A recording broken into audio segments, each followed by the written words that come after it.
At some point in many people's academic or research careers, they will end up leading a large research group or centre of some form. Where the group is much larger than that of a typical individual senior leader like a professor, they can sometimes come with their own discretionary budget. This budget is typically provided by the host organisation, such as a university, and combines with other sources of funding to fund the centre's activities. Having such a budget is a huge opportunity to do many good things that simply aren't typically possible with specific project or grant-based budgets. But it comes with some extra challenges as well. Many academics or researchers receive little to no formal budget training, and so the prospect of managing a large budget suddenly can be quite daunting. In these two videos, I will provide a detailed overview of the key broader concepts, issues, and constraints that shape how to go about managing a budget, and go through a range of examples of what you might invest that funding into. As with all things, the relative emphasis on different aspects of the budget will vary between countries, research disciplines, and host organizations. But many of these issues will be common to most situations. In this first video, I will dive into some of the key concepts that shape how you would run a budget for a large group or center. The first key factor is the amount of funding provided to the center. Whilst you can choose lots of different ways to spend any amount of money, the magnitude of the funding will determine broadly what is possible. For example, if the funding is small, then it might not be feasible to hire a postdoc or research scientist even at a fractional rate. Instead, you might have to rely on lower cost casual research assistants. On the smaller end of the funding scale, many investments or purchases will not be feasible in an outright sense. Instead, you'll need to find co-funding opportunities where a number of funding sources, for example, external grants, can also chip in to fund that shiny new microscope you need for your research. As the funding amount available increases, you may have the prospect of employing multiple full-time staff in your centre. These could be postdocs, administration staff, communications officers, business development personnel, and more. You may be able to partially or fully fund major research events like a conference or workshop and offer substantial internal research grant schemes to your centre members. Larger outright research equipment purchases may become possible as well. Just as important as the funding amount is the funding time span and the certainty of the funding amount over that time span. If your funding is only given on a year-by-year basis, you are limited in your ability to commit to longer-term investments, like, for example, hiring a 3-year postdoc. There are workarounds, like having a backup plan involving funding someone you hire from an external grant, but none of them are great.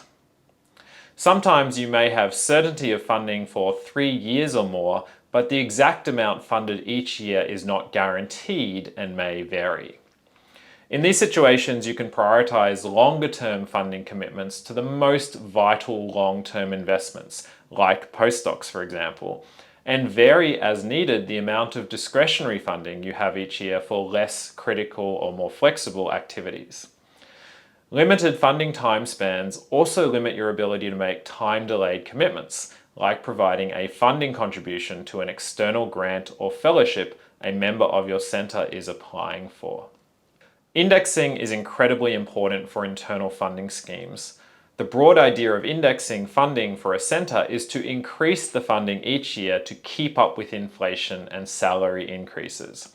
Without indexing, what was a workable funding amount can very rapidly become unworkable in a short period of just a couple of years. To give a specific example, imagine an environment where staff are getting a 3.5% salary increase per year. On top of that, the longer-term staff with your centre may also be getting salary increments as they move up in seniority. These are all great things for retaining good talent, but also mean that after a period of 2 to 3 years, your salary costs could have easily increased by around 20%. Without indexing, sustaining that sort of salary increase means you need to cut costs somewhere else. Different types of expenses will vary in how volatile their pricing is. Salaries and salary increases can usually be projected out a few years with reasonable accuracy. However, other items like travel and specialist equipment can have rapidly changing prices. Just in the last few years, we've seen travel pricing, primarily made up of international flights and accommodation, vary by 50% or more. The same goes for specialist equipment. In my field of robotics, things like computer graphical processing units or GPUs recently spiked in price and then dropped rapidly. Other types of research equipment and consumables can also vary in price, driven by geopolitical events, supply chain issues, natural disasters, and many more factors. Unexpected pricing changes aren't always more expensive. Sometimes things can suddenly get a lot cheaper as well. The funding you get will often come with some restrictions. One of the most common is categories of spending that you're not allowed to spend that money on, often because the host organization, like the university, sees themselves as already providing that service. Examples of this could range from not being able to directly spend that money on professional or administration staff to not being able to purchase simple things like stationery, all because these are things that are, at least in theory, already covered by the host organization. For those who haven't managed larger budgets before, the situation around under or overspending your budget can often feel very counterintuitive. A typical individual attitude to budgets might be to be as conservative as possible, saving some of the budget just in case, and often ending the financial year not having spent all the money. In many environments, this can actually be very counterproductive. The executives who have argued for the funding in the first place may face backlash because it looks like you're not making good use of all of the money. The opposite problem, excessive overspend, can also be bad, but a slight overspend is often the sweet spot. Saving money for a rainy day can serve some purpose, but most internal centers or larger groups don't last forever, so there's limited utility to saving too much of that money. There are also logistical constraints. You may not be able to roll over unused funds from one year to the next, so anything unspent is not recovered at the end of each year. No budget is ever enough for everything you'd like to do as a center, so budget plans should always seek out funding leverage opportunities, where you only contribute some of the funding for the activity or equipment, and other sources of funding also make contributions. To take a simple example, a typical policy for funding work-related travel might be that the center only fund 50% by default, expecting 50% funding from other sources. This sort of policy means you can partially fund twice as much travel. You would still want to have some sort of exception process, for example, to support early career researchers who haven't yet established their own external funding streams. Leverage funding opportunities don't just have to be external, you can also leverage internal funding opportunities. Many organizations will have internal grant and equipment funding schemes that respond positively to a funding commitment from your center. Planning how you spend your budget is one thing, but the reality of when those costs hit you is another. Large organizations don't always have the most efficient budgeting processes, and so the timing of when a large charge you plan for comes through can vary, often by many months. This is a particularly critical issue when the costs hit your budget in another year from when you planned for it. A common issue, for example, when ordering equipment with a long fulfillment delay. Your host organization may not be able to actually pay the vendor until the equipment has been physically received and tested.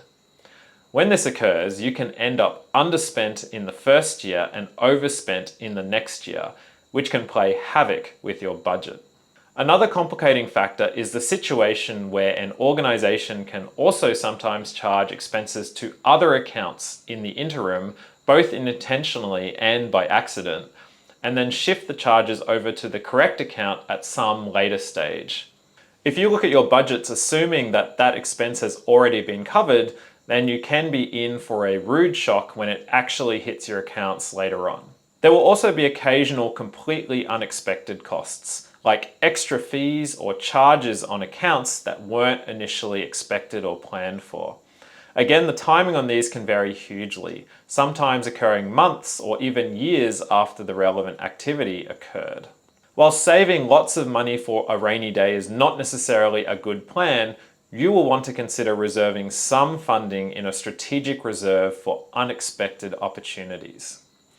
A good example of this would be having enough funding to be able to respond to a new major grant opportunity, where you need to suddenly fly a lot of people around the country to run workshops to develop a compelling proposal together. You can only do this if the likely strategic spending opportunity is in the current financial year, or if you have some ability to roll over some of your unused funds to the next year. Having discretionary funding to run a large research group or centre is a fantastic opportunity and enables you to do a lot of things that aren't as easily achievable with only external milestone-driven funding or no funding at all. If you're new to managing a large budget, it can be a steep learning curve that overturns some of the budgeting wisdoms you may have learnt as a child. In this video, I covered a range of key concepts that should shape how you plan to expend your budget and some issues that can get in the way of even the best laid budget plans. In part 2 of this budgeting series, I'll run you through a range of potential spending categories you might consider allocating a centre budget to.